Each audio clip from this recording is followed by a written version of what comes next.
नमः सिद्धिभ्याम्।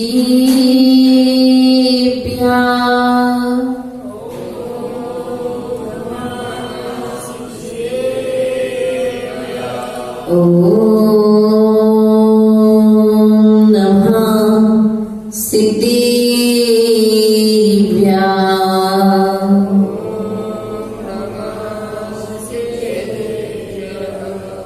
ॐ नमः सिद्धिभ्याम्।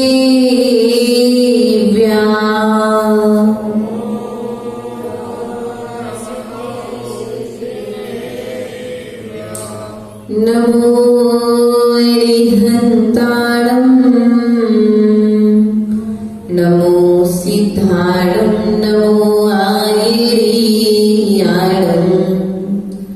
नमो वज्रायाणम्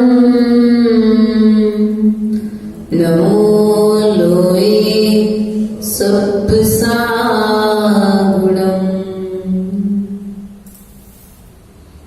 यस्य स्वयं स्वभावाप्ति रभावे कृतशनिकर्मणा तस्मै संज्ञानरूपाय नमोस्तु परमात्मने।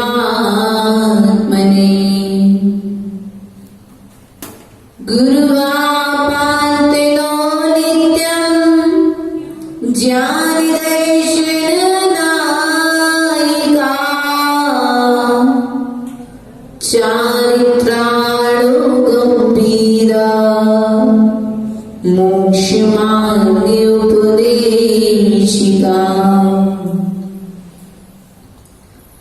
जहाँ जहाँ भी जैन धर्म को फूले और फले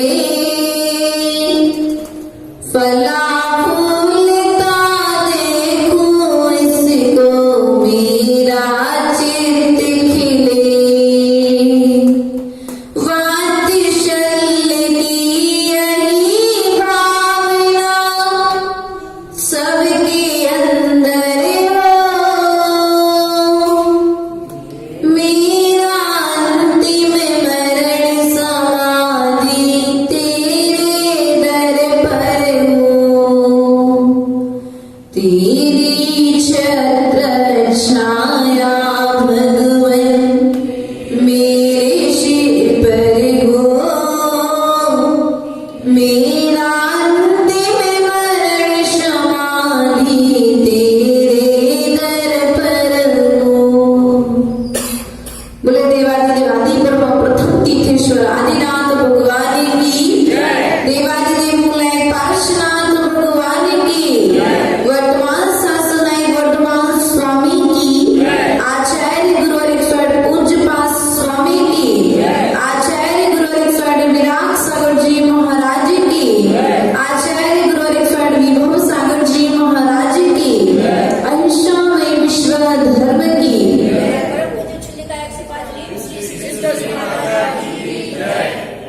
थोड़ा सा माइक मैनेज करो, आवाज टकरा रही है। इससे क्या हो, आवाज सही नहीं आ रही है कि चलते हैं। द्वादशांग मां चिन्वाणी के श्री चरणों में परम पूज्य आचार्य भगवंत पूज्य पास स्वामी के चरणों में परम पूज्य आचार्य गुरुवर के श्री चरणों में आस्था का अर्घ समर्पण करते हुए श्रद्धा के सुमन समर्पित करते हुए हृदय रूपी वेदी पर आह्वान करते हुए, हे भगवान, इस धर्म सभा में पूज्य पास स्वामी के उद्गारों को आकर के आप प्रस्तुत कीजिए। इस भावना के साथ गुरु चरणों में बारंबार नमस्कार करते हैं। कार्य का नंबर 13 से 18 तक अर्थात रिवीजन जो हमारा चल रहा है अपन प्रारंभ करेंगे। आचार्य भगवत पूर्व की कारिकाओं के माध्यम से हमारे लिए यहाँ पर बता रहे थे कि यह जो जीव है, इस जीव ने पर वस्तुओं को प्राप्त करके, इंद्रवर्धन जी, पर वस्तुओं को प्राप्त करके सुख मान लिया है। और जब पर वस्तुओं को प्राप्त करके उसने सुख मान लिया है, तो वह जो वस्तु प्राप्त की है, वह वस्तु ही उस व्यक्ति के लिए दुख का कारण बन रही है। किसका कारण बन रही है? क्योंकि जब संयोग हुआ था तो सुख हुआ था, लेकिन अब वियोग होगा तो वही वस्तु व्यक्ति के लिए दुख का कारण बनेगी। इसलिए प्रिय बंधुओं, आचार्य भगवंत कहते हैं, जैसे जीवन में एक एक वस्तु का संयोग वियोग होने पर व्यक्ति के लिए दुख का कारण बनता है, उसी प्रकार से इस जीव के लिए सुख और दुख की यह परंपरा अनादि काल से चली आ रही है। वह मूर्ख है, अर्थात मूढ़ा स्वामी प्रपद्यते, वह व्यक्ति मूर्ख है जो व्यक्ति इन वस्तुओं में आसक्ति भाव को, राग भाव को लगाए हुए है। संसार में डालने वाला यदि कोई है तो वह राग द्वेष परिणाम है, और राग द्वेष परिणाम के कारण एक दुख जाता है कि दूसरा दुख व्यक्ति के सामने आकर के खड़ा हो जाता है। इसी क्रम को आगे बढ़ाते हुए आज आचार्य भगवंत यहाँ पर कहते हैं कि यह जो व्यक्ति है बड़ा परिश्रम करके, क्या करके, धन उपार्जन कर रहा है। और प्रदीप भैया की ऐसी मान्यता है कि मैं जो धन उपार्जन कर रहा हूँ माता जी, वो धन उपार्जन मैं अपने लिए नहीं कर रहा हूँ, मैं धन दान करने के लिए कर रहा हूँ। किसके लिए कर रहा हूँ? मेरे पास धन होगा तो मैं दान करूंगा। तो आचार्य भगवान कहते हैं यह तुम्हारी मान्यता गलत है। प्रदीप भैया, हमारे पास धन होगा तो हम दान कर पाएंगे। भैया, धन होगा तो दान कर पाओगे, बात नहीं है। पुण्य होगा तब दान कर पाओगे। मूल में इस बात को ध्यान रखना, धन यहाँ पर एक एक व्यक्ति के पास में है और पर्याप्त मात्रा में है, लेकिन दान। तो आचार्य भगवान कहते हैं जो तुम धन का संग्रह कर रहे हो, वह धन का संग्रह भी तुम्हारे लिए दुख का कारण है। तो आचार्य भगवान यहाँ पर क्या उदाहरण देते हैं कि एक ज्वर से पीड़ित व्यक्ति, ज्वर माने सर्प सहा स्वस्थम मन्यो जनागोपी, ज्वर माने सर्पिशा, ज्वर से पीड़ित व्यक्ति के लिए यदि स्वस्थ करना है और स्वस्थ करने के लिए आप उसे घी पिला दो। सबसे पहले यदि कोई बीमार हो जाए, डॉक्टर के पास जाते हैं कांतिलाल जी, तो डॉक्टर क्या कहता है? भैया तली चीजें, सादा भोजन, कम मसाले वाला, कम चरपरा, कम खट्टा भोजन करना है आपको, कम घी वाला। क्यों? यदि तुम ऐसा नहीं करोगे तो तुम्हारा रोग और बढ़ता जाएगा। तो आचार्य भगवान कहते हैं जो धन कमा करके दान देने की मान्यता रखते हैं, वे ज्वर आने पर घी पीने की मान्यता कर रहे हैं। इसलिए आचार्य भगवान कहते हैं हमें ऐसी मान्यता का त्याग करना चाहिए। हमें धन का संग्रह नहीं, धर्म का संग्रह करना चाहिए। किसका संग्रह? किसका संग्रह करने आया इधर? इस सभा में आप आकर के यहाँ पर विराजमान हुए हैं, तो किसका संग्रह कर रहे इधर आकर के? धर्म का संग्रह यहाँ पर हो रहा है। धन का संग्रह धर्म सभा के बाहर में होगा, लेकिन धर्म का संग्रह, पुण्य का संग्रह, पुण्य का कोष भरने वाली ये सभा है। कौन सी सभा है? पुण्य का कोष जहाँ पर भरा जाता है, यह वह सभा है। तो आचार्य भगवंत कहते हैं पुण्य का कोष भरने का प्रयास अनादि काल निकल गए और तुम्हें आज तक सच्चे सुख की अनुभूति नहीं मिली। हाँ, पुण्य का कोष भरा होगा तो धन कहाँ से आएगा इसका कुछ पता नहीं पड़ेगा। एक व्यक्ति वो है जो 6 बजे से लेकर के रात के 12 बजे तक दुकान में बैठा है ना। उसकी मान्यता है 6 बजे से दुकान में बैठने से ग्राहकी चलती है। लेकिन एक व्यक्ति जो वो है जो 10 बजे दुकान खोलता है और शाम को 6 बजे बंद कर देता है, और वो आपसे जो 6 बजे पुरुषार्थ करे उससे ज्यादा बड़ा व्यक्ति है। कारण जो 10 बजे दुकान खोल रहा है वो प्रातःकालीन जो उसके कर्तव्य है, देव दर्शन, पूजन, अभिषेक, प्रवचन, स्वाध्याय आदि उन क्रियाओं को करने के पश्चात वो धन उपार्जन के लिए लगा हुआ है। और एक व्यक्ति है धर्म को महत्व ना देते हुए धन को महत्व दे रहा है, इसलिए वह धन में लगा और जितना परिश्रम कर रहा है उससे कम, बहुत कम वह धन उपार्जन कर पा रहा है। इसलिए प्रयास और पुरुषार्थ करें, धन के संग्रह में नहीं, धन के विसर्जन की कला को सीख लो। पूजन करते हो, विनय पाठ कर लिया, प्रारंभ तो कर लिया, लेकिन विसर्जन नहीं आए तो पूजन क्या किया अपन ने? विधान किए, अभी सिद्ध चक्र विधान हो गया, जिन सहस्रनाम विधान हो गया, 10 दिन का अपन ने बड़े बड़े 2 विधान कर लिए यहाँ पर। तो स्थिति क्या थी भैया? विधान हो गया, विसर्जन अच्छे से हो जाए। क्या हो जाए? विसर्जन हवन अच्छे से हो जाए। क्यों? अब आपकी स्थिति क्या है कि आपने संग्रह तो करके रखा है धन अनादि काल से, लेकिन अब उस धन को संग्रह के बाद विसर्जन की कला भी सीखना आवश्यक है। और विसर्जन की कला कैसे सीखोगे? एक तो धन का नाश विषयों में नाश करके किया जा सकता है उसका विसर्जन, या फिर उसका भोग करके नाश कर लो। और भोग नहीं सकते तो दान करके, और जो दान करके धन का विसर्जन करेगा वही जीव संसार सागर से पुण्य का बंद करके जाएगा धन के माध्यम से। यदि वही धन को दान कर दो तो पुण्य के कारण, और वही धन भोग में लगा लो तो कर्मबंध का कारण, और विषयों में लगा लो तो महाबंध का कारण। इसलिए विचार करो कि हम धन को प्राप्त करके सुख जो मान रहे हैं वह हमारी रोग को बढ़ाने वाली है। एक व्यक्ति को यदि खाज हो जाए, अभी आएगा यहाँ पर उदाहरण, खाज, खुजली, दाग हो जाए और वो व्यक्ति सोचे खुजा रहा है, उसको थोड़े समय के लिए लग रहा है सुख है।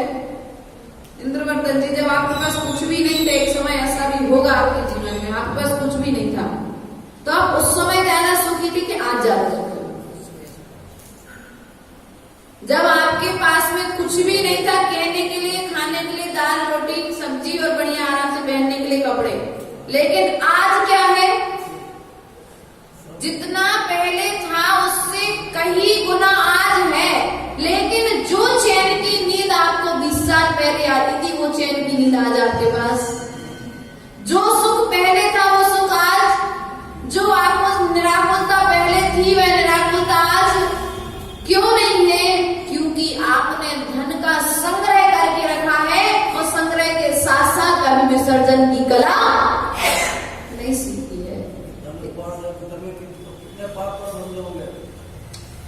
अभी बताएंगे इसमें आचार्य भगवान। धन को उपार्जन करने में व्यक्ति दिन रात लगा रहता है, और जितना पाप धन को संग्रह करने में करता है उतना पुण्य धन को दान करके जीवन काल में नहीं कर सकता।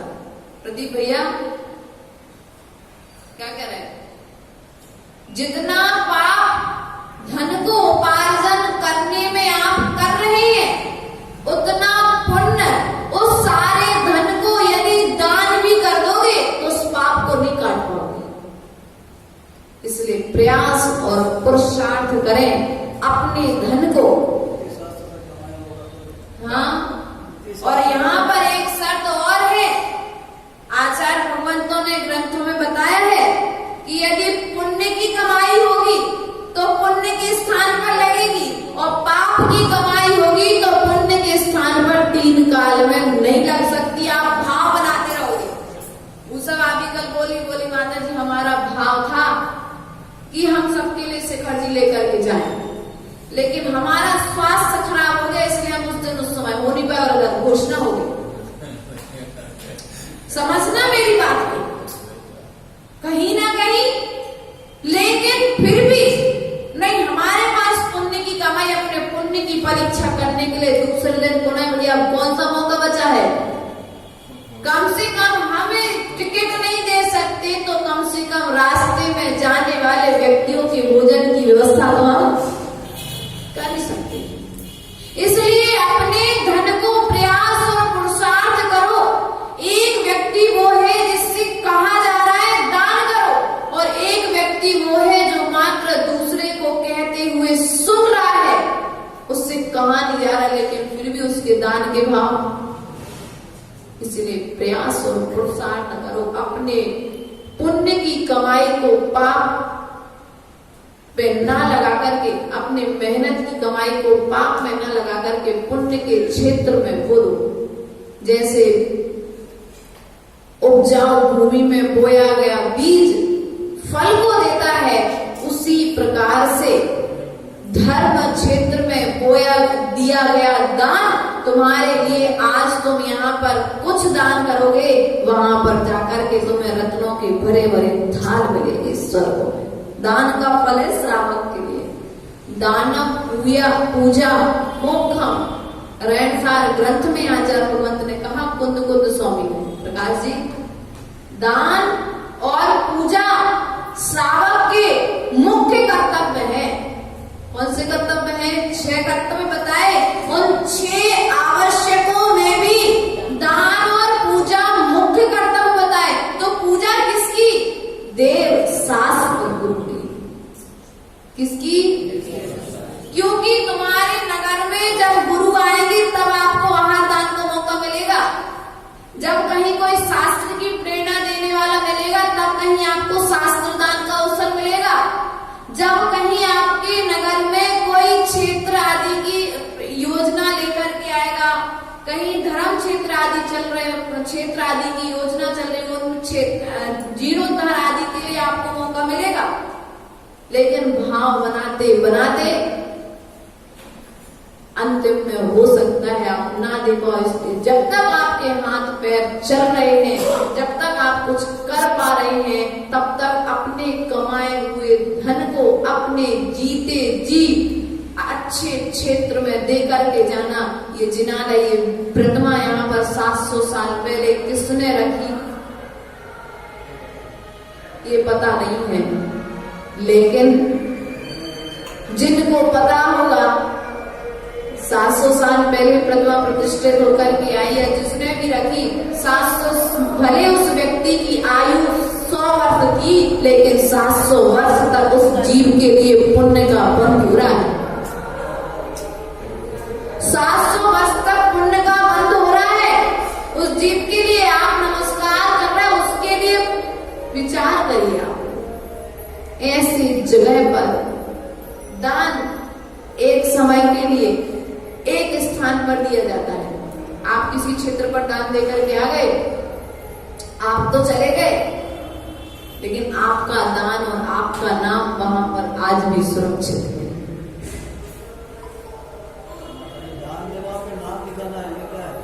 नाम लिखाने के लिए नहीं, मान बढ़ाने के लिए नहीं, नाम दूसरे को प्रेरणा देने के लिए लिखाया जाता है।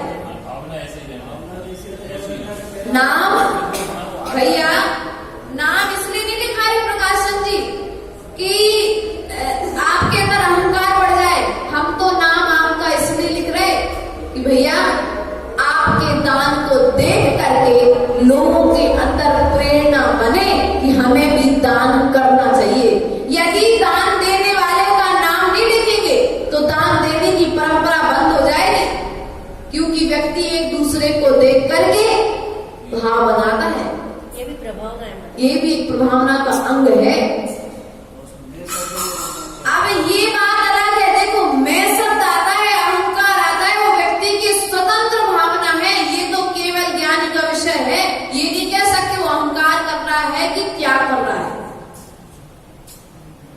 ये हम नहीं कह सकते कि उसका अहंकार बढ़ रहा है दान देने के बाद, अरे मैंने इतना दान कर दिया। नहीं हो सकता है कि उसके दान के भाव अहंकार ना बढ़ रहा हो, हमें दिख रहा हो अहंकार।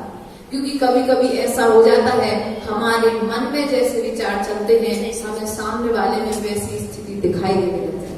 कभी कभी ऐसा हो जाता है पाप कर्म की वजह से।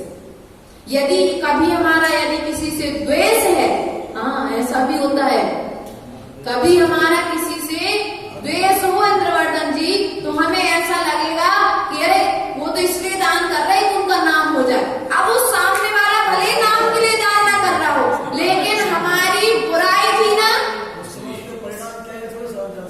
वो सामने वाला स्वयं जान सकता है या फिर यह बात तो केवल ज्ञानी जान सकता है, इसके अलावा हम और तो नहीं जान सकते हैं। इसलिए नाम अहंकार के लिए नहीं, मान के लिए नहीं, नाम तो प्रभावना के लिए दिया जाता है। किसके लिए? प्रभावना के लिए दिया जाता है नाम। कि भैया आप कहीं कहीं पर जाते हैं, एक एक मंदिर की सीढ़ी बनी, उस सीढ़ी पर नाम लिखा हुआ है प्रोत्साहन की। भैया इतना बड़ा मंदिर बनाने के बाद एक ऐसा आचार्य गुरुदेव के मुख से उदाहरण सुना था कि एक सेठ जी थे कहीं के, उन्होंने पूरा मंदिर बना लिया और मंदिर की सीढ़ी छोड़ दी। क्या कर दी? जिस व्यक्ति ने जब नींव से लेकर के शिखर तक जिसने मंदिर बनाया है, उस व्यक्ति के पास सीढ़ी बनाने के लिए पैसे नहीं होंगे क्या? मान दिया इसलिए सीढ़ी छोड़ दी। उसने सीढ़ियां छोड़ दी और झोली लेकर के समाज के घर घर में गया। भैया मंदिर तो बन गया, लेकिन मंदिर की सीढ़ियों के लिए पैसा कम पड़ रहा है, आपको जितना देना हो उतना दो। 1 रुपए से लेकर के 10 रुपए, 10 रुपए से लेकर के 100 रुपए, 100 रुपए से लेकर 1100, जिस व्यक्ति को जितना लिखाना उसका सम्मान है। करारण कल के दिन आप ये ना कह लो, कल के दिन मेरे अंदर अहंकार ना पनप जाए कि मैंने अकेले कराया पूरा मंदिर मेरा है। मेरा नहीं है भैया, आपने भी 1 रुपए दान तो दिया था, आपका भी है मंदिर। सबकी भावनाएं उस क्षेत्र से जुड़ सके, इसलिए प्रयास और पुरुषार्थ करो। धन मिला है, धन को धर्म में लगा करके धर्मात्मा बनने का प्रयास और पुरुषार्थ करो। आचार्य भगवत यहाँ पर क्या कहते हैं? विपत्ति मान मनोमूढ़ा परेशानिमिव निक्षते दह्यमान मृगांकीना वानातर्तर्विस्तवर। ये वाली किताब दे दीजिए, प्रकाश जी ले लीजिए। यहाँ पर क्या कह रहे हैं आचार्य भगवान? जैसे व्यक्ति दूसरे की विपत्ति मात मनोरूढ़ा परेशान में भी निक्षते। एक व्यक्ति वन में बैठा हुआ है, जंगल में बैठा हुआ है और उस जंगल में आग लग जाती है। क्या लग जाती है? आग लग जाती है। वह प्रसन्नता को प्राप्त हो रहा है, चारों तरफ आग लग रही है, पक्षी भाग रहे हैं, जीव जंतु भाग रहे हैं। वह यह विचार नहीं कर रहा है जिस जंगल में वो विराजमान है, उस जंगल में जो पेड़ है वह पेड़ भी इसी प्रकार से हमारी सामने वाले के ऊपर दुख आता है, संकट आता है, मरण होता है। हम सामने वाले के संकट को देख करके यदि हमारा द्वेष होगा, तो हम क्या करेंगे? सुख मानेंगे। देखो खूब पाप किए तो देखो भोग रहे, प्रसन्नता प्राप्त हो रही है हमें। देखो पाप निकल रहे सामने वाले के। नहीं भैया, तुम्हारे भी पाप निकलेंगे जब किए होंगे तो। तुमने कितना कह करके ही पाप कर लिया कि पाप निकल रहे और प्रसन्न हो रहे, इतना कह करके ही आपने पाप का बंद कर दिया। भैया ऐसा विचार करके पता नहीं इस जीव का कौन सा कर्म का उदय आया है कि दिन रात परिश्रम करने के बाद में भी उसका दुख पीछा नहीं छोड़ रहा है। पुद्गल शब्द है चिंतन तुम्हारा, पुद्गल से पुद्गल, बिना पुद्गल के परिणाम दो। सामने का पुद्गल दृश्य देखा है और चिंतन भी तुमने। शब्द क्या है? शब्द क्या है? पुद्गल। इसलिए विचार करिए कि हमें दूसरे को दुखी देख करके सुख का अनुभव नहीं करना है, दूसरे के दुख में मरहम पट्टी हमें करने का प्रयास और पुरुषार्थ करना है। यदि हम ऐसा करते हैं तो कर्म बंध से बच जाएंगे। किससे बच जाएंगे भैया? बचना किससे? बचना किससे है? कर्म बंध से। तो आचार्य भगवान कहते हैं जो मूर्ख प्राणी होता है वह पर के दुख को देख करके प्रसन्न होता है, और जो समझदार बुद्धिमान व्यक्ति होता है वह पर के दुख को देखकर उसे मिटाने का प्रयास और पुरुषार्थ करता है। इसलिए हम समझदार व्यक्ति बने, हम अपने दुख को भी मिटाने का प्रयास करें और मेरे निमित्त से किसी दूसरे को दुख ना हो जाए, संकट ना हो जाए, परेशानी ना हो जाए, ऐसा प्रयास और पुरुषार्थ करने का हम प्रयास करेंगे। अब आचार्य भगवान यहाँ पर क्या कहते हैं? आयुर्वृद्धि क्षयोत्कर्ष हेतुं कालस्य निर्गमम् वाञ्छितां धनिनामिष्टं जीवितात् सुतरां धनम्। क्या हो रहा है यहाँ पर? 40 साल के थे, धन ज्यादा नहीं था। 40 साल की उम्र में थे, धन ज्यादा नहीं था। कल कह रहे थे ना, नीचे ही से हम ऊपर उठे हैं। यहाँ पर व्यक्ति क्या मान रहा है कि जैसे जैसे आयु बढ़ती जा रही वैसे वैसा क्या बढ़ता जा रहा है? व्यक्ति का धन बढ़ता जा रहा है, आयु का क्षय होता जा रहा है, काल नष्ट होता जा रहा है। काल के निकल जाने पर, आयु के क्षय होने पर धन की वृद्धि का कारण मानने वाले धनवान पुरुषों की अच्छी तरह से अपने जीवन से भी धन का पाना इष्ट है। क्या मान रहा है?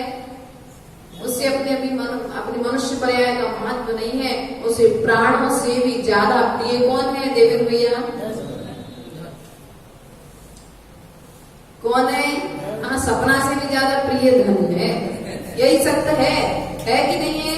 आज सपना है तो सपने का कारण क्या है? सपना का होने का कारण क्या है? तुम्हारे पास धन है। यदि धन नहीं होता तो सपना भी नहीं आती। इसलिए विचार करो कि हम क्या कर रहे हैं कि हमारे पास धन है, हमारी आयु बढ़ती जा रही है। यहाँ पर उम्र तुम्हारी आयु घटती जा रही है। क्या हो रही है? उम्र बढ़ रही है, आयु क्या हो रही है? घटती जा रही है तुम्हारी। लेकिन व्यक्ति क्या मान रहा है? अभी तो धन बढ़ रहा है, अभी तो हमारे जीने के दिन चालू हुए।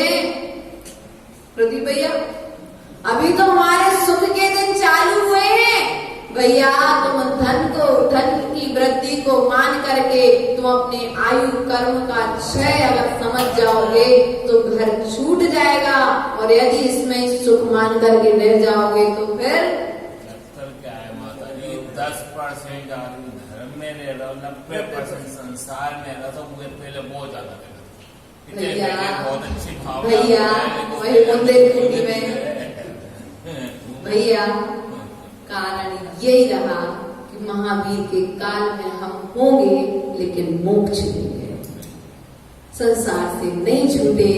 यही स्थिति हमारी उस समय नहीं है, इसलिए हम आज तक इस पंचम काल में दुख को उठा रहे हैं। इसलिए प्रयास और पुरुषार्थ करें, इतना पुण्य कर लें कि आयु कहते हैं श्वास निकल जाए उसके पहले प्रत्येक श्वास में नमोकार मंत्र आ जाना चाहिए। श्वासों की छोटी माला अपने हुए जिनके लिए तुम दिन रात कमाते रहे, दिन रात पुरुषार्थ करते रहे, उस भी श्वास निकल जाने पर यही राहुल भैया कहेंगे भैया बहुत देर हो गई, अब जो आ जाए सो ठीक मरघट लेके चलो। सत्य है, सत्य ही है। अरे माता जी आजकल जो परिवार गिलाने लेकिन जब तलाशी हो जाए तो करो करवा सब खत्म हो जाए। आज तो समय में नहीं है, आज का समय। इसलिए तो हम कह रहे हैं आपसे भैया तुम्हारी आयु कम है, धन भले ही बढ़ता जा रहा है तुम्हारे पुण्य कर्म के उदय से, ईमानदारी से तुमने कार्य किया इसलिए तुम्हारा धन बढ़ रहा है प्रकाश जी, लेकिन तुम्हारे पास 40 वर्ष के थे तो 40 वर्ष की आयु तुम्हारे पास में थी। यदि 80 वर्ष की उम्र है तो आज 60 वर्ष के हो, धन संपत्ति वैभव बहुत है, लेकिन आयु 20 साल की हो चुकी है। अब 20 साल की आयु को चाहे तुम धन कमाने में लगा दो, चाहे धन के भोगने में लगा दो, चाहे धर्म को करने में लगा दो। और 20 वर्ष हुई, बहुत पता नहीं कोरोना काल चल रहा, कौन सी श्वास अंतिम हो जाए, तीसरी लहर चालू हो चुकी है। इसलिए प्रयास और पुरुषार्थ करें, धन में अपनी बुद्धि को ना लगाएं, अपनी मनुष्य पर्याय के महत्व को जान करके धन में जो सुख मान करके रखा है, इस मूर्खता को त्यागने का प्रयास और पुरुषार्थ करेंगे। आचार्य भगवत यहाँ पर क्या कहते हैं, त्यागाय श्रेयसी वित्त मवित्ता संचिनो स्वासरीयं सपंकेन शनश्यामीति विलंबति। त्यागाय श्रेयसी वित्त। आचार्य भगवान क्या कहते, दान पुण्य करने के लिए धन संग्रह करना। पूर्व की कारिका ने बताया था, तो क्या कर रहा है एक व्यक्ति, पहले नंबर अपने शरीर पर, पूरे शरीर पर क्या कर रहा है, क्या कर रहा है, दृश्य देखो, चित्र देखो, कीचड़ लगा रहा है, और दूसरी तरफ में बाल्टी में पानी रखा है। तो उसके बाद क्या कर रहा है, धोने का। तो हमारी स्थिति क्या है, पहले तो दुकान पर बैठ करके मायाचारी झूठारी बोलनी पड़ता है, आराम आदि कर रहे हैं, पाप कर रहे हैं, और फिर आकर के धर्म कर रहे हैं। तो हमारी स्थिति कीचड़ लपेटने वाले की व्यक्ति, इस व्यक्ति की तरह हमारी स्थिति है। तो आचार्य भगवान कहते हैं, इस स्थिति को भी त्यागने का प्रयास करो, पुरुषार्थ करो, ज्यादा से ज्यादा समय धर्म में दो। धन को तुमने मूल्यवान मान के रखा है, यदि तुम धर्म को मूल्यवान मानोगे तो धन के प्रति जो तुम्हारी मूर्ख अर्थात तुम्हारी मूर्खता है, बुद्धि चल रही है, वह मिट जाएगी। धन ने किसी का क्या किया है, धर्म ने सबका साथ दिया। धन ने सीता का उदाहरण पढ़ रहे थे हम लोग, जैन रामायण चल रही है हमारे स्वाध्याय में, तो सीता का पढ़ रहे थे कि सीता भी तो एक राजा की पुत्री थी, राजा की पत्नी थी, एक राजा की बधू थी अर्थात बहू थी, लेकिन कर्म के उदय में पूरा का पूरा वैभव पड़ा रह गया, वैभव पूरा पड़ा रह गया। पुण्य था तो जंगल में भी रह करके मंगल हो गया, पुण्य था जंगल में भी पुत्रों को जन्म दिया, तो उन पुत्रों के पुण्य से व्यवस्था हो गई। साथ में कौन था, धर्म था, धन नहीं था। धर्म के निमित्त से जो उसने पुण्य संग्रहित किया था, वह पुण्य उसके आगे आकर के काम में आया। इसलिए भैया आपसे इतना कहना है माताओं कि कम से कम पुण्य को संग्रहित करो, धर्म को करो, जितना समय मिल जाए धर्म करो। किसको करो, स्वाध्याय करो, गुरुओं की सेवा करो, प्रवचन सुनो, पूजा करो, अभिषेक करो। तुम्हारे नगर में कोई साधु नहीं है, कोई बात नहीं, भगवान की पूजा कर लो, जिनवाणी को उठा करके पढ़ लो। समझ में नहीं आती बात तो एक डायरी बनाओ प्रकाश जी, उस डायरी में नोट्स बनाओ कि भैया हमने आज स्वाध्याय किए, इतने नंबर पेज पे इस ग्रंथ पर हमें ये बात समझ में नहीं आई। कोई नगर में साधु आए या तो किसी नगर के में साधु के दर्शन करने जाओ तो पूछ लो कि महाराज जी माता जी हमने स्वाध्याय कर रहे थे और इस स्वाध्याय में हमें ये लाइन इस प्रकार से आई थी, हमें समझ में नहीं आई, इसका उत्तर क्या है। क्या करोगे, पुण्य का संग्रह कर रहे हो, इसलिए पुण्य के संग्रह में लगो। पाप का संग्रह तो हम अनादि काल से करते आ रहे हैं। क्या करते आ रहे हैं, पाप का संग्रह करते आ रहे हैं।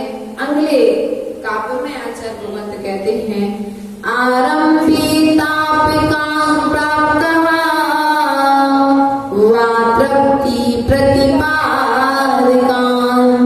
अन्ते स्तुत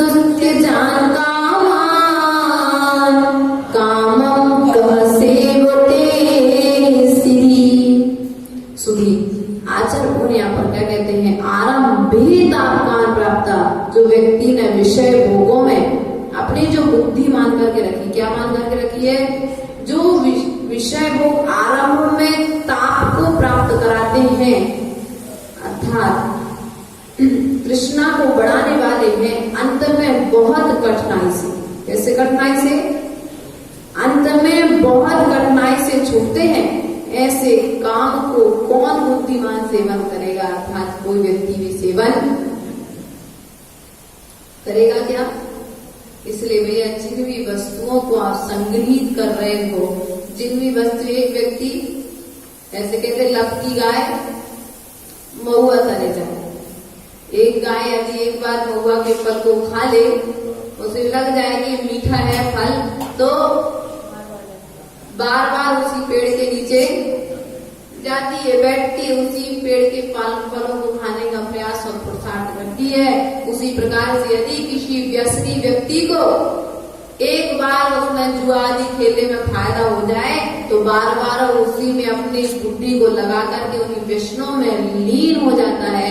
इसलिए प्रयास और पुरुषार्थ करें, इनमें अपनी बुद्धि को त्याग करके अपनी तृष्णा को कम करें और काम भोगों को छोड़ करके वैरागी की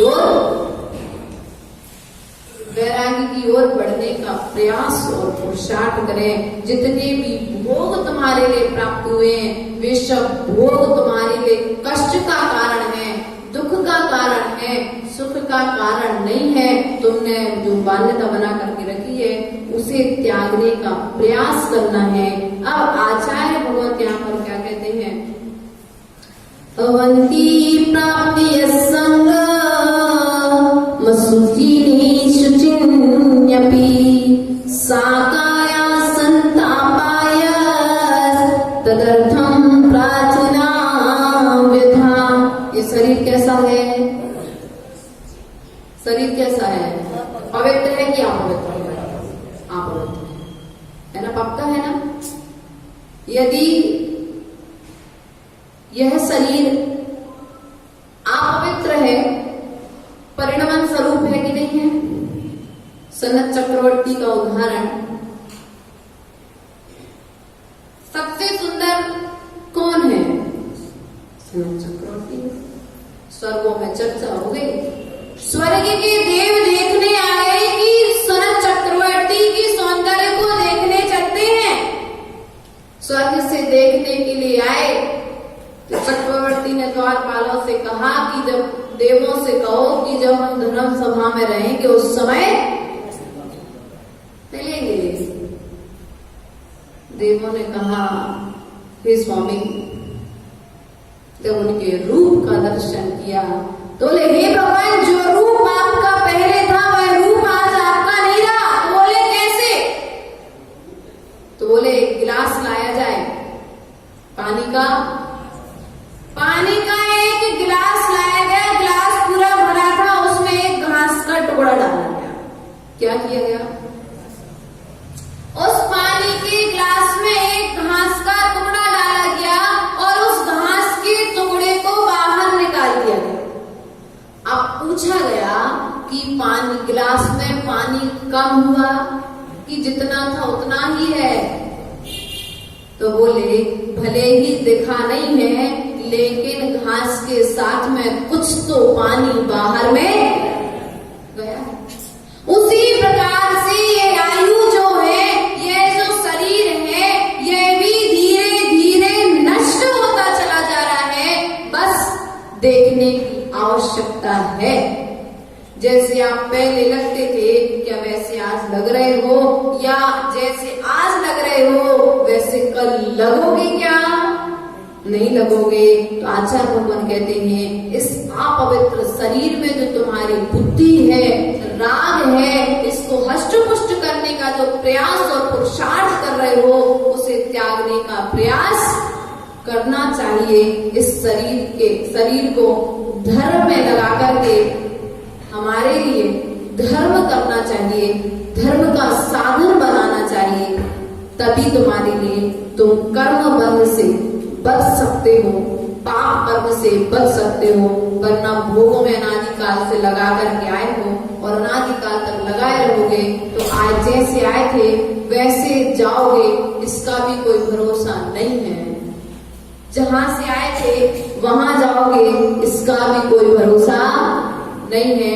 अच्छा करोगे अच्छा पाओगे, बुरा करोगे तो बुरा पाओगे। अब जैसा पाना है तो वैसा करना प्रारंभ कर दीजिए। बोले महावीर भगवान की, परम पूज्य आचार्य गुरु स्वामी विभव सागर जी महाराज की, अहिंसामय विश्व धर्म की।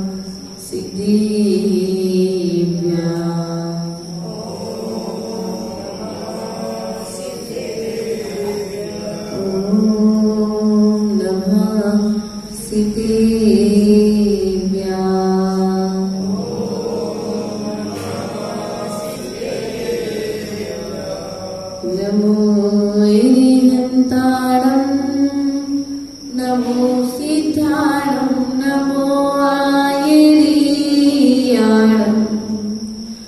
नमो वज्रायाणं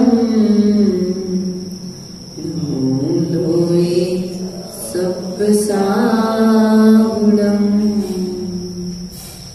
यस्य स्वयं स्वभावाप्ति प्रभावे कृष्णनिकल्मना तस्मै संजाय रूपाय नमोस्तु परमात्मने गुरुवापान्तिनो नित्यं ज्ञानदैर्घ्यनायिका चारित्राणो गम्भीरा मोक्षमार्गोपदेशिका जहाँ जहाँ बीजे निधन वो फूले और फले फला फूलता देखो इसको अब का चित्त खिले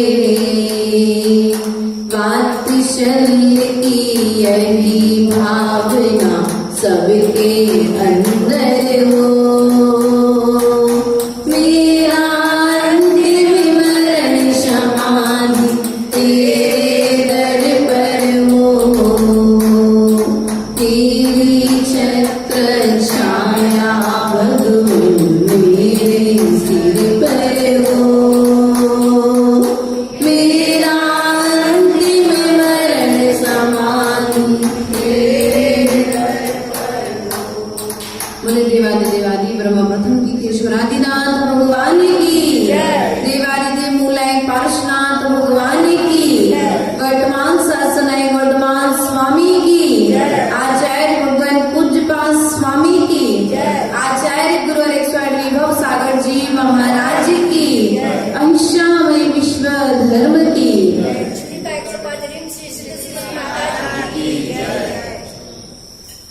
चलते हैं पूज्यपाद स्वामी की श्री चरणों में नमस्कार करते हुए परम पूज्य आचार्य गुरुदेव के लिए हृदय रूपी वेदी पर विराजमान करके इस प्रवचन सभा के लिए प्रारंभ करते हैं। प्रिय बंधुओं, कल हम सभी ने 18 नंबर की कारिका के माध्यम से जाना था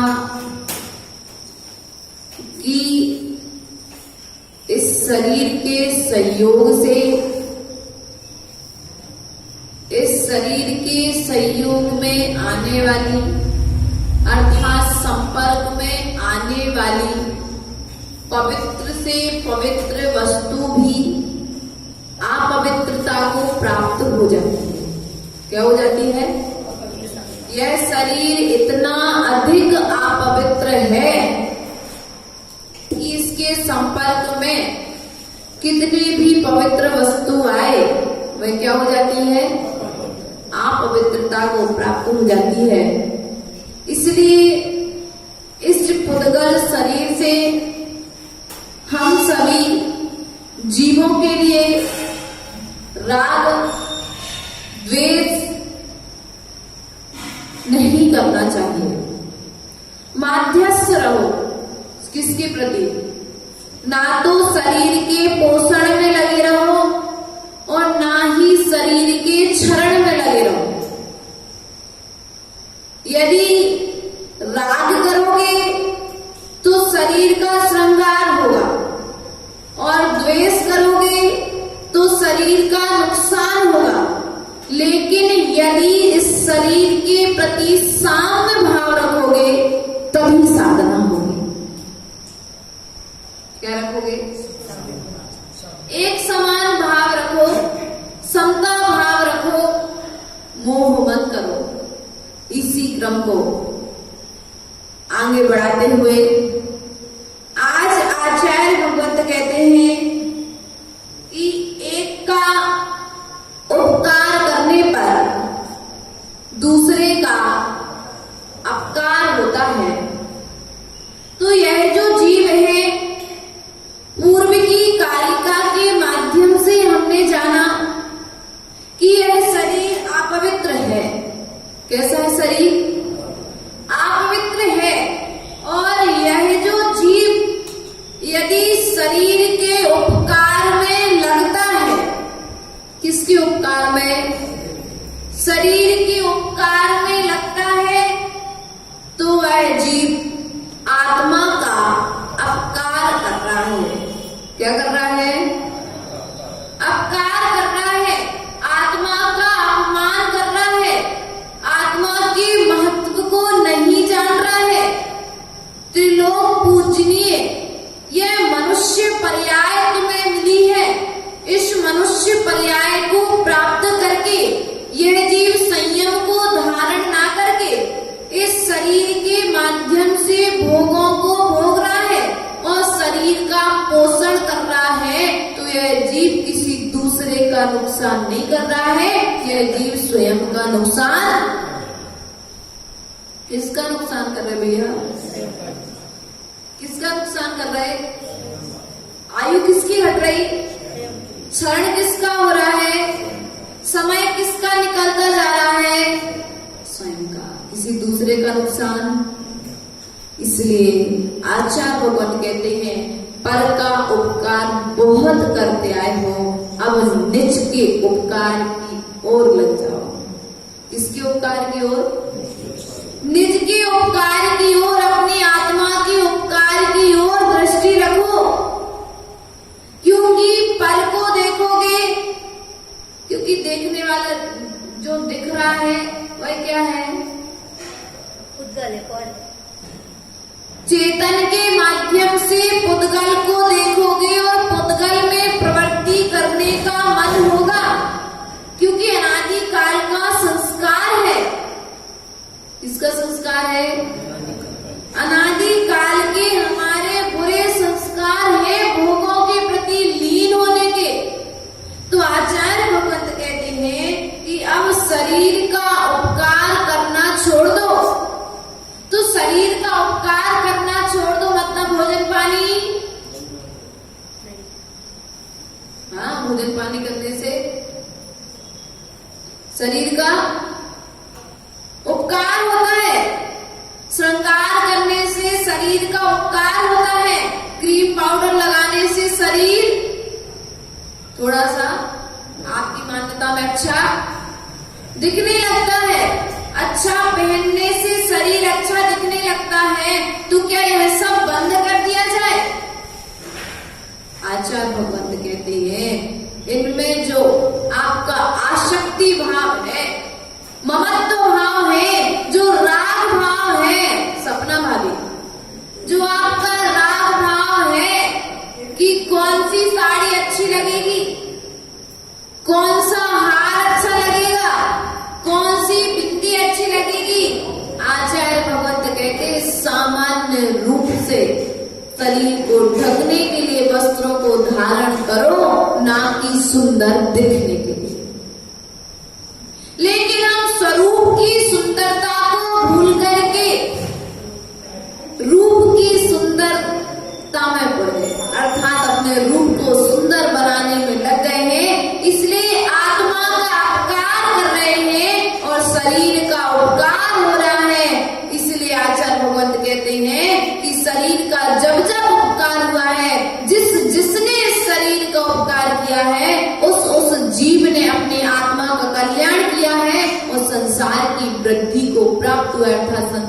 में उसका परिभ्रमण बड़ा है।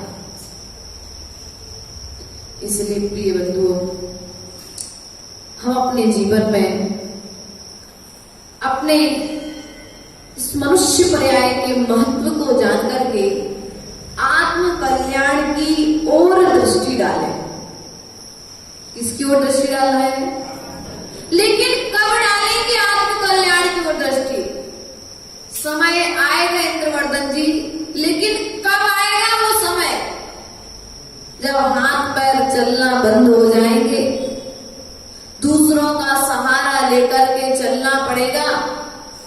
एक समय जब ऐसा आएगा कि तुम स्वयं नमोकार मंत्र नहीं पढ़ पाओगे, स्वयं सुन नहीं पाओगे, तब कल्याण कर पाओगे क्या? लेकिन आपने तो ऐसी ही मान्यता बना करके रखी है, कानों से सुनाई नहीं देगा, मुख से बोल नहीं पाएंगे, आंखों से देख नहीं पाएंगे, अपने हाथ से अपना कोई काम नहीं कर पाएंगे, तब कभी जाकर के हम दीक्षा आत्म कल्याण की ओर। आचार्य भगवंत कहते हैं दीक्षा तो हो जाएगी, लेकिन जो अनादिकाल के जो 80 वर्ष के तुम्हारे संस्कार हैं वे साथ में रहेंगे, क्योंकि भोगों के संस्कार हैं, तो अंतिम क्षण में भी तुम्हारी स्थिरता रहेगी नहीं रहेगी इसका भी कोई भरोसा। इसलिए अभी मनुष्य पर्याय में होते हुए, भोगों के बीच में रहते हुए, विषयों के बीच में रहते हुए त्याग के संस्कार बना लो, जिससे अंतिम समय में तुम्हारे लिए तुम अपनी आत्मा का कल्याण कर पाओ, शरीर के पोषण में ना लगे रहो। इस शरीर की परंपरा को तोड़ने का समय है। आदिनाथ भगवान से लेकर के महावीर पर्यंत तक तीर्थंकरों के लिए शरीर मिला, लेकिन उन्होंने शरीर मिलने के बाद, मनुष्य पर्याय मिलने के पश्चात क्या किया?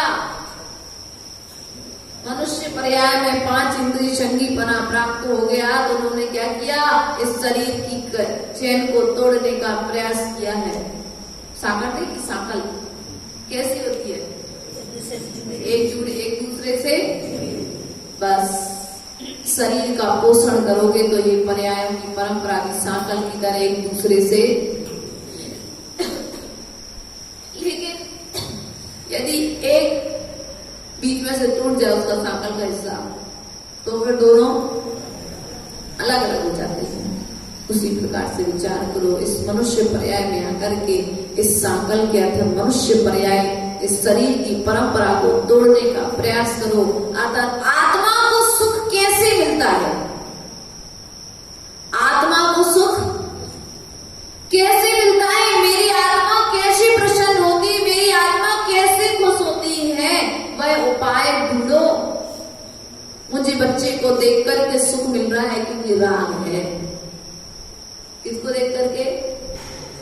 मेरे पोते को देख करके मुझे सुख हो रहा है, मेरे नातनी को देख करके मुझे सुख हो रहा है। क्यों सुख हो रहा है? क्योंकि वह तुम्हारा शरीर का संबंध है, राग का संबंध है। दूसरा का पोता दूसरे की नाते ना जाए, सुख हो जाए? नहीं होगा। अपने को तो गोद में और दूसरे को तो। इसके आचार्य भगवान कहते इस राग की परंपरा को तोड़ने का समय है। अनंत अनंत भवों में भ्रमण करने के पश्चात में मनुष्य पर्याय मिली है, और मनुष्य पर्याय में मिलने के पश्चात तुम आज शरीर के पोषण में लगे हो, और शरीर के जिन जिन से संबंध हैं उन संबंधियों की इच्छाओं की पूर्ति में लगे हुए हो। तुम नौकर बने हुए हो। कौन बने हुए हो? वो नौकर भी होता है तो 6 घंटे की नौकरी करके पगार लेके अपना चला जाता है, लेकिन आप तो उससे भी पूरे 24 घंटे की ड्यूटी करने के पश्चात में भी अशुभ कर्म का बंद कर रहे हो। अरुण कुमार जी 24 घंटे ड्यूटी पे लगे हुए हो, बिल्कुल 1 मिनट भी तुम्हारे लिए फुर्सत नहीं है। सोते हुए भी तुम्हारी परिवार की चिंता है, जागने के बाद परिवार की चिंता है। तो आचार्य भगवान कहते हैं तुम किसके दास बने हुए हो? शरीर के संबंधियों के।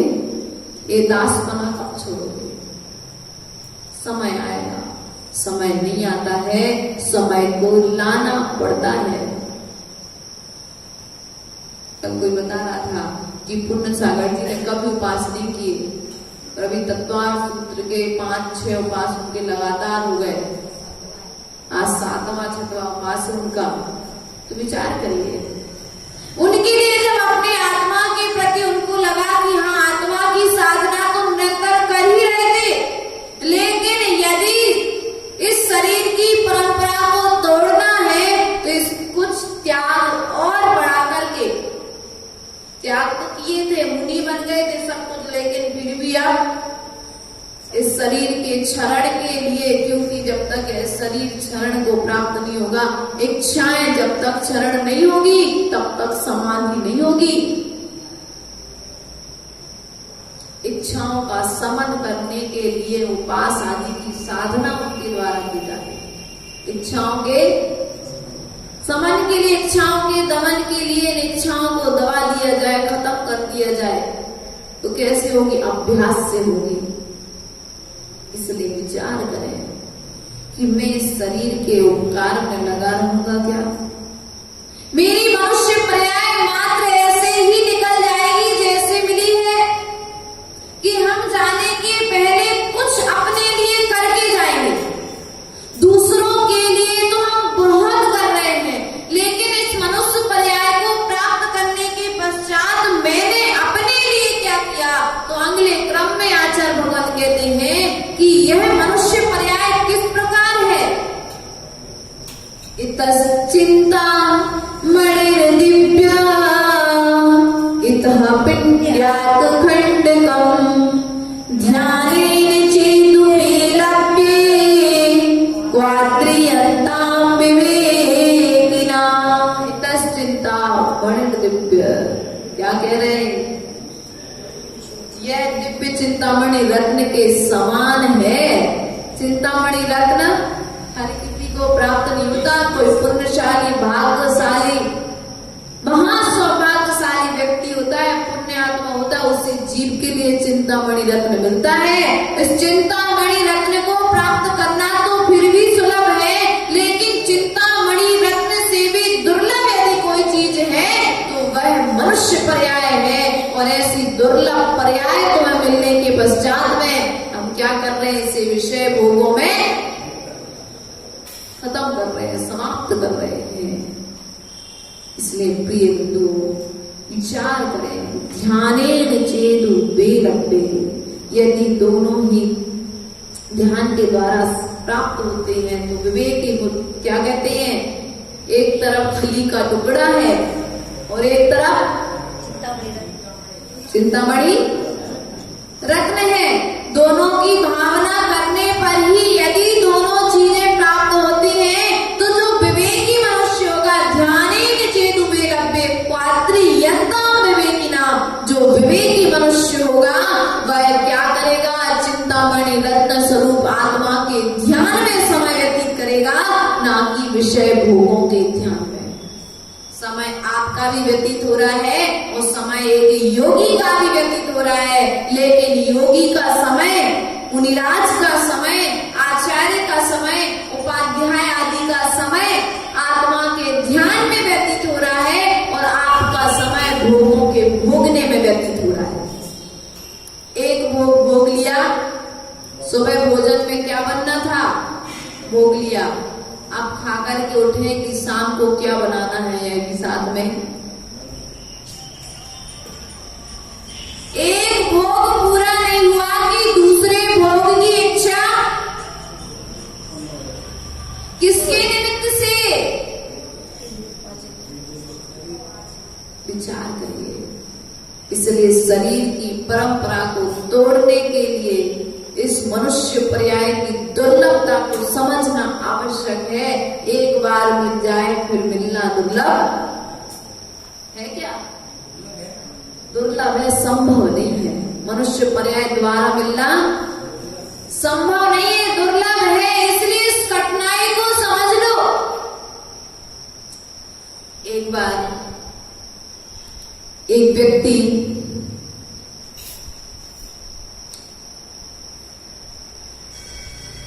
राज्य की बहुत सेवा करता था। राजा के मन में विचार आया, इस व्यक्ति ने राज्य की बहुत सेवा की है तो इसे कुछ अच्छा पारितोषिक देना चाहिए। क्या करना चाहिए? बहुत अच्छा इनाम देना चाहिए। तो राजा ने मंत्रियों से कहा, इसने राज्य की बहुत सेवा की है, बहुत सहयोग किया है, इसलिए इस व्यक्ति के लिए, गरीब बेचारा, इसके लिए कुछ अच्छा पारितोषिक दे दिया जाए। तो मंत्रियों ने उस व्यक्ति के लिए राजा का चंदन के वृक्ष वाला सारा का सारा बगीचा भेंट में दे दिया। लेकिन वह व्यक्ति तो जानता ही नहीं था कि चंदन का बगीचा कैसे होते, चंदन के पेड़ कैसे होते। कुछ सैनिकों के द्वारा उसे चंदन के बगीचे में भेज दिया गया और बोला, राजा के द्वारा तुम्हारे लिए इनाम। उसके पास कुल्हाड़ी थी, पता नहीं था कि ये चंदन का बगीचा है। उसने कहा, देखो तो राजा को क्या मिला देने के लिए? एक छोटी सी जमीन। कोई बात नहीं। उसने दिन रात एक करके पहले चंदन के पूरे वृक्षों को काटा, जमीन को प्लेन किया। प्लेन करने के बाद में उसने फिर चावल की फसल, धान आदि बोए। कुछ समय पश्चात राजा ने पूछा मंत्रियों से, जाओ उस व्यक्ति का पता करके आओ कि उसकी हालत आज कैसी है। तो अच्छा होना चाहिए भैया, धान कूट करके जो समय व्यतीत कर रहा था उसके लिए राज्य के द्वारा पारितोषिक दिया गया है, तब तो उसकी हालत। मंत्रियों के द्वारा उसे बुलाया गया और जब वह राज्य में आया तो वह कहा कि अब राजा के पास जा रहे हैं तो क्या लेकर के जाए। तो उसने जो उस खेत से धान में जो उत्पन्न की थी उस धान को लेकर के पहुंच गया, राजा के चरणों में समर्पित कर दिया। राजा ने कहा, भैया क्या स्थिति है? बोले, महाराज सब ठीक चल रहा है। आपने जो जमीन दी थी, मैंने वो जमीन में धान्य की खेती करी। मेहनत करनी पड़ी थोड़ा सा, लेकिन थोड़ी परेशानी हुई, लेकिन मैंने धान्य की खेती करके ये उत्पन्न यहाँ पर किया और आपके चरणों में समर्पित करते हैं। राजा ने कुछ नहीं कहा, वह चला गया। वह एक दिन खेत से आ रहा था और खेत से आते समय रास्ते में एक सेठ जी मिले, कुल्हाड़ी लिए था। तो सेठ जी ने जो कुल्हाड़ी में लकड़ी लगी थी, तो उन्होंने कहा कि किसान, ये लकड़ी तू मुझे दे दे। तो बोले, कितने पैसे दोगे? बोले, जो तू मांगेगा वो दे दूंगा। तो सेठ ने उस लकड़ी को खरीद लिया, कुल्हाड़ी और लेकर के चला। जो लकड़ी चंदन की लकड़ी है भैया, और चंदन की लकड़ी की जो कीमत होती है उसने उसे दे करके चला गया। जब आगे बढ़ते हैं तो राजा ने कहा कि तुमने जो लकड़ी बनाई थी उसकी कुछ छोलन तो बची होगी तुम्हारे पास। बोले, हाँ महाराज, उस लकड़ी की छोलन तो रखी, वह लेकर के आओ। लेकर के गया तो उस चंदन की लकड़ी की जो घिसने के बाद जो बचता है वो लेकर के गया। तो उस लकड़ी के छोलन से पूरा महल खुशबूदार हो गया।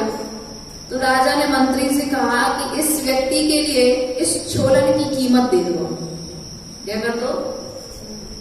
जो चंदन की लकड़ी की कीमत है, उस छोलन की कीमत है, उस छोलन की कीमत इसके लिए दे दी जाए। अब वह सोचता है कि बात क्या है।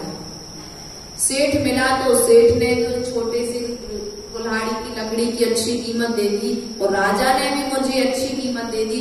वह पुनः वापस राज्य में गया और पुनः पूछने लगा कि महाराज, इस लकड़ी में और इस छोलन में बात क्या है कि सेठ ने भी मुझे इसकी अच्छी कीमत दी और आप भी मुझे इसकी अच्छी कीमत दे रहे हो? तो महाराज बोले कि हमने आपके सहयोग के लिए पूरा का पूरा चंदन का बगीचा तुम्हें भेंट किया था कि जिससे तुम समृद्धशाली हो जाओ, लेकिन तुम पाप कर्मोदय तुम्हारा तीव्र था, इसलिए तुम्हें सब कुछ मिलने के बाद में भी तुम उसे भोगो। बोले, और लकड़ियां कहाँ हैं? बोले, महाराज इतने छोलन बची, बाकी तो हमने लकड़ियां। तो हमारी स्थिति भी चंदन के वन के समान मनुष्य पर्याय मिली है। स्वस्थ पांचों इंद्रियां हैं, लेकिन हम इन्हें विषय भोगों में जला जला करके, कल देख रहे थे मोमबत्ती रखी थी इधर, आप लोग दीपक जला रहे थे, हम क्या है दूसरे से ईर्ष्या कर रहे हैं। जिस प्रकार से एक एक मोमबत्ती नीचे गिरती चली जा रही है, लेकिन अपन को दिख नहीं रहा है, लेकिन अंत एक एक बूंद गिरने पर वह मोमबत्ती अपने अस्तित्व को खो देती है, समाप्त हो जाती। उसी प्रकार से हमारे मनुष्य पर्याय भी एक एक बूंद की तरह नीचे गिर रही है, समाप्त होती जा रही है। इसलिए भैया इसका महत्व समझो। अभी भी मौका है, कुछ नहीं बिगड़ा है। यहाँ से बाहर निकलने के बाद तुम्हारी क्या स्थिति होगी इसका भी कोई भरोसा। देवेंद्र भैया कह रहे थे लग रहा था कि उठ करके बिल्कुल मंच पे आ जाए, अभी श्री पहुंच रहा लग रहा था, हो जाता पूरा तो कहते हो। महोत्सव सागर जी की पाड़ना है, जाकर के संघ में प्रवेश ले लो, दीक्षा का नारियल चढ़ा, इससे बढ़िया क्या होगा। हाँ, इसलिए विचार करें, चिंतन करें, अपने मनुष्य पर्याय की दुर्लभता को समझने का प्रयास करें। आचार्य भगवंत कहते हैं कि जो ध्यानी होता है, विवेकी होता है, वह शरीर में रहते हुए भी आत्मा का चिंतन करता है, शरीर के चिंतन में अपना समय बर्बाद नहीं करता है। तो इसी आत्मा का जो स्वरूप का जो चिंतन करता है, वह चिंतन कैसे करता है।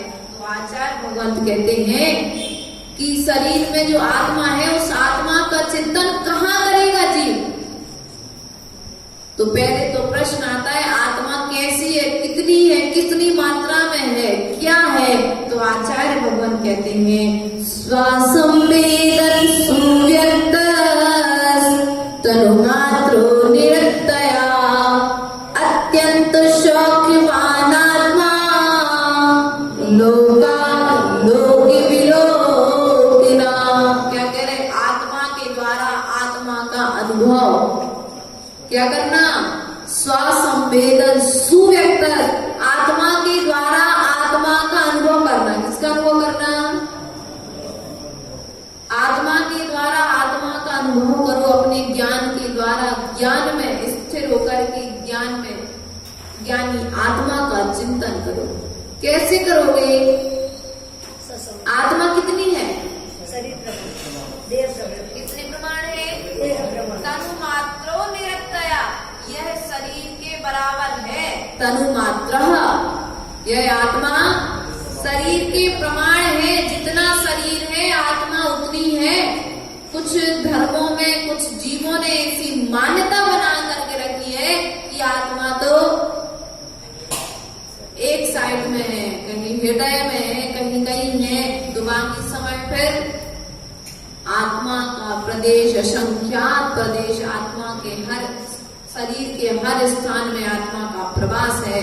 जहाँ पर दुख का, जहाँ पर सुख का अनुभव हो रहा है, उंगली में लग जाए तो दुख उत्पन्न हो गया, यदि उंगली जुड़ जाए तो सुख का अनुभव हो गया।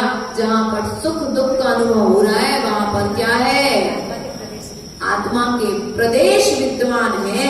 तो आचार्य भगवंत कहते हैं अविनाशी। कैसी आत्मा, आत्मा अविनाशी है, अनंत सुख वाला है, लोक अलोक को जानने वाली है। भैया आत्मा कैसी है, लोक और अलोक को जानने वाली है, अर्थात केवल ज्ञान रूप शक्ति को प्रकट करने की क्षमता है। किसमें, किसमें, किसमें, आत्मा में कि मुझ में। मैं कौन हूँ, कौन हूँ मैं आत्मा हूँ कि नहीं हूँ, मैं आत्मा हूँ। मेरे अंदर लोक और अलोक को जानने की क्षमता है। तो प्रयास और पुरुषार्थ करें, इस अविनाशी अर्थात जिसका कभी नाश होने वाला नहीं है, ऐसी आत्मा के चिंतन में अपने समय को व्यतीत करें। किसके चिंतन में, शरीर के चिंतन में। हमारा समय कार्य व्यतीत हो रहा है शरीर के चिंतन में और शरीरधारियों के चिंतन में। प्रकाश जी, शरीर के चिंतन चिंतन में और शरीरधारियों के चिंतन में राजेश भैया समय व्यतीत हो रहा है कि नहीं हो रहा? एक एक समय निकलता चला जा रहा है। आचार्य भगवंत इसी क्रम को आगे बढ़ाते हुए क्या कहते हैं कि समय कैसे व्यतीत हो रहा है, किस प्रकार से व्यतीत हो रहा है? तो आचार्य भगवंत कहते हैं संयम में कर्णग्राम मेकागत्वेन चेतसा आत्मात्मात्मनाध्याय दात्मनैवात्मनस्थितम्। क्या कहते हैं? संयम ये कर्णग्राम है, संयमित कर विषयों को रोक कर। किसको रोक कर? विषयों को रोक कर क्या करो? आत्मा का ध्यान करो। इंद्रियों के समूह को आत्मा, इंद्रिय समूह को, विषयों को रोककर चेतसा चित्त की एकाग्रता से अपनी आत्मा में स्थिर होकर आत्मा द्वारा अपनी आत्मा का चिंतन करो। जब तक 5 इंद्रियों के विषयों को नहीं रोकोगे तब तक आत्म ध्यान में मन नहीं लगेगा। इसलिए अपन देखो जब पर्युषण पर्व सामायिक करने बैठते थे एक साथ में, कितना अच्छा लगता था। लाइट बंद है, कुछ नहीं, अंदर का प्रकाश हमें दिखाई देता है, हमारी ज्ञान चेतना प्रवाह करती है। अच्छा लगता था ना? क्यों? अब कोई नहीं दिख रहा है, बस मैं, शरीर भी नहीं दिखाई दे रहा है, बस मैं एक आत्मा हूं। ऐसा चिंतन करो। कैसे विषयों का त्याग है, आवागमन का त्याग है, यहाँ तक चिंतन का भी त्याग कर दिया। उस चिंतन का जो चिंतन हमारे लिए संसार में परिभ्रमण करने वाला है। शुभ के चिंतन में लग गए। किसके चिंतन में लग गए? आचार्य भगवंत कहते जब व्यक्ति को एक जगह से हटाना है, अशुभ से बचाना है, तो शुभ में लगाना पड़ेगा। तो ध्यान आदि जो है अशुभ में रोकने के लिए, शुभ में लगाने के लिए किया जाता है। लेकिन जब शुभ में व्यक्ति लग जाता है तो शुद्ध को प्रकट होने में समय नहीं लगता है, अर्थात शुद्ध आत्मा भी समय रहते जल्दी से जल्दी प्रकट हो जाती है। इसलिए प्रयास और पुरुषार्थ करें एकाग्र चित्त होकर के। क्या करना है? क्या होकर के? एकाग्र चित्त होकर के। यदि एकाग्र विषयों को रोक करके यदि आत्मा का ध्यान करोगे तो तुम शुद्ध अवस्था को अर्थात सिद्ध अवस्था को प्राप्त करोगे। और यदि इनको रोक करके, इनसे रहित होकर के आत्मा का ध्यान नहीं करोगे तो क्या होगा? संसार में परिभ्रमण चलता रहेगा। तो आचार्य भगवंत कहते आत्मा का ध्यान कौन करता है और कौन कर पाता है? तो अज्ञानोपास्ति अज्ञानम ज्ञानम ज्ञानी क्षमाश्रया ददाति यत्तु यस्यास्ति सुप्रसिद्धम इदं वचा। अज्ञान की उपासना से ज्ञान प्राप्त होता है और ज्ञानी की उपासना से ज्ञान प्राप्त होता है। जिसके पास जो होता है वह दूसरे को वही प्रदान करता है। यह सूक्ति लोक में प्रसिद्ध है। यदि तुम शरीर का रूप वाला यदि तुम्हें ज्ञान होगा, शरीर के रंग रूप आदि का तुम्हें ज्ञान होगा तो तुम शरीर का ही ध्यान कर पाओगे। और यदि तुम्हें आत्मा के गुणों का ज्ञान होगा तो तुम आत्मा का ध्यान कर पाओगे, आत्मा के चिंतन में लग पाओगे। लेकिन जिसके पास में जैसा ज्ञान होगा वह वैसा ही ध्यान कर पाएगा। इसलिए अपने ज्ञान को उत्कृष्ट बनाओ। इसको उत्कृष्ट बनाओ भैया, ज्ञान को उत्कृष्ट बनाओ, ज्ञान को शुद्ध बनाओ। अभी हमारा ज्ञान मटमैला है। बाढ़ के समय पानी कैसा होता है? मटमैला, ना तो पूर्ण रूप से गंदा होता है और ना पूर्ण रूप से स्वच्छ होता है। लेकिन उस पानी को साफ करने के लिए यदि थोड़ी सी फिटकरी डाल दी जाए तो बस ज्ञान की फिटकरी डाल लो, अपने ज्ञान को स्वच्छ कर लो तो तुम्हारी आत्मा प्रकट हो जाएगी। जो दूसरों के देने के लिए भी उपयोगी रहेगी और स्वयं के कल्याण के लिए भी। क्योंकि जब तुम आत्मा का ध्यान करोगे, जब तुम आत्मा की ध्यान की बात दूसरों से कह पाओगे, और जब तुम स्वयं ही ध्यान नहीं करोगे आत्मा का, तो दूसरे को कैसे कहोगे आत्म ध्यान की बात? क्योंकि अभी तुमने स्वयं अनुभव नहीं किया। जैसे आप कहीं पर घूमने के लिए गए, और जब घूमने के लिए गए तो वहां के दृश्य आपको बहुत अच्छे लगे, वो क्षेत्र आपको बहुत अच्छा लगा, तो आपने आकर के कहा भैया जीवन में कहीं जाओ चाहे नहीं जाओ, एक बार तो उस क्षेत्र के दर्शन जरूर। कहते कि नहीं कहते? जैसे हम मुक्तागिरी में रहे दो महीने लगातार, 125 लगभग वंदनाएं करी लगातार हम लोग ने रहे, 1.5 महीने में 2 महीने में लगभग। और रहने के पश्चात अब वहां की विशुद्धि लेकर के जब आए तो हमने सबसे यही कहा जीवन में कहीं जाओ चाहे नहीं जाओ, एक बार लघु सम्मेद से कर दी पार्श्वनाथ भगवान का द्वार मुक्तागिरी जरूर जाना। क्यों? हमको वहां रह करके अच्छा मिला, आत्म विशुद्धि जगी, अशुभ कर्मों का क्षय हुआ। इसलिए हमने आपसे क्या कहा कि आप भी वहां पर, जिसके पास जैसा ज्ञान होगा वह दूसरे के लिए वैसा प्रस्तुत करेगा अर्थात प्रदान करेगा। तो हम भी आपसे ऐसा कहना चाहेंगे, आत्मा का कल्याण जिस ज्ञान से हो उस ज्ञान को अपने पास संग्रहित करके रखो, और संग्रहित करके मात्र रखो मत, उसका आचरण भी करो। क्या करो? आत्म कल्याण का ज्ञान सबके पास में है, प्राप्त हो रहा है, तो सुलभ हो गया। आत्मा क्या है, कैसी है, सब कुछ बताने वाले घर घर में पंडित हो गए, लेकिन उसका आचरण करने वाले मात्र लाखों में भी, जैनों में लाख यानी 45 लाख 50 लाख लोग भी हैं, तो उसमें से भी साधु की संख्या 1500 कितनी है? दिगंबर निर्ग्रंथ योगी साधुओं की संख्या कितनी है? विचार करो कितनी दुर्लभ है ये मनुष्य पर्याय।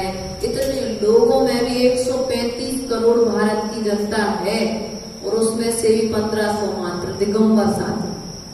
दिगंबर साधु कितने? 1500 1400 लगभग काउंटिंग इतनी ही है।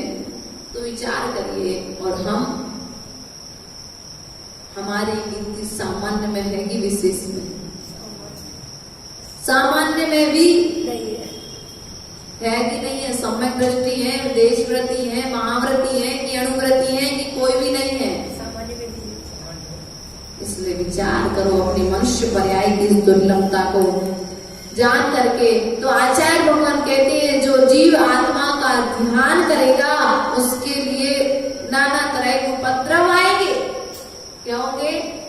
उपसर्ग आएंगे, और उपसर्गों के बीच में भी यदि यह जीव अपनी आत्मा का ध्यान करता रहा तो केवल ज्ञान आदि गुणों को प्रकट करके वह संसार से छूट जाएगा। तो आचार्य भगवत कहते हैं परिशादि विज्ञाना दाशवश्य निरोधिनी जायते ध्यात्म योगेन कर्मणामाशुरे जरा। अध्यात्म योग से अर्थात आत्मा का जो अध्ययन करने वाले हैं, ऐसे परिचय आदि का अनुभव न होने के कारण जो आत्मा के ध्यान में लगे हैं उन्हें परिचय आदि अनुभव नहीं होते। क्या नहीं होते? परिचय आदि अनुभव नहीं होते, उनके ज्ञान में नहीं आते परिचय।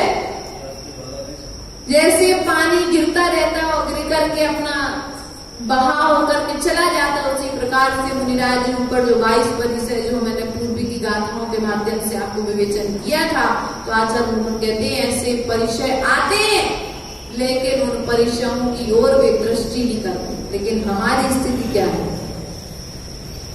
सब काम छोड़ करके हमारा ध्यान, सब कामों को छोड़ करके हमारा ध्यान उन परिचयों की ओर चला जाता है, उन कष्टों की ओर चला जाता है। तो आचार्य भगवान कहते हैं जैसे ही ध्यान आत्मा को छोड़ करके वही रंग में जाता है और वही रंग में गया ध्यान तो बाहर का भ्रमण करा देता है। इसलिए तुम अपने आत्म ध्यान की ओर दृष्टि रखो, और जो परिश्रमों को सहन करते हुए आत्मा का ध्यान करते रहते हैं वे क्या करते हैं, आश्रव को अर्थात अशुभ आश्रव को रोक करके, निरोध करके शीघ्र कर्मों का क्षय करते हैं। क्या करते हैं, कर्मों का नहीं तो रोकना है, ज्यादा कुछ थोड़ी ना रोकना है? कर्मों का आना ही तो रोकना है, जो है तो वो खपने में समय थोड़ी ना लगेगा। यहाँ पर क्या है, कर्म पुराने भी आ रहे हैं और नए का बंद करते जा रहे हैं। एक व्यक्ति सामान निकालता भी जा रहा है गोडाउन से, दुकान पे सामान बिकता भी जा रहा है और पीछे से सामान आता भी जा रहा है, तो दुकान कभी खाली। लेकिन जो परिचय आदि को सहन करके आत्मा का ध्यान करते हैं, वो मात्र आश्रव को रोक करके, अर्थात जो गोडाउन में सामान आ गया है उस सामान को बाहर निकाल लेते हैं, नए सामान की एंट्री नहीं होने देते हैं। तो हमें क्या करना है, आश्रव के निरोध के लिए, अशुभ आश्रव के निरोध के लिए आत्मा का ध्यान करना है। और जब हम आत्मा का ध्यान करेंगे तभी हम संसार परिभ्रमण से छूट पाएंगे। बोले महावीर भगवान की, परम पूज्य आचार्य गुरु अलेश्वर विभव सागर जी महाराज जी की, अहिंसामय विश्व धर्म की।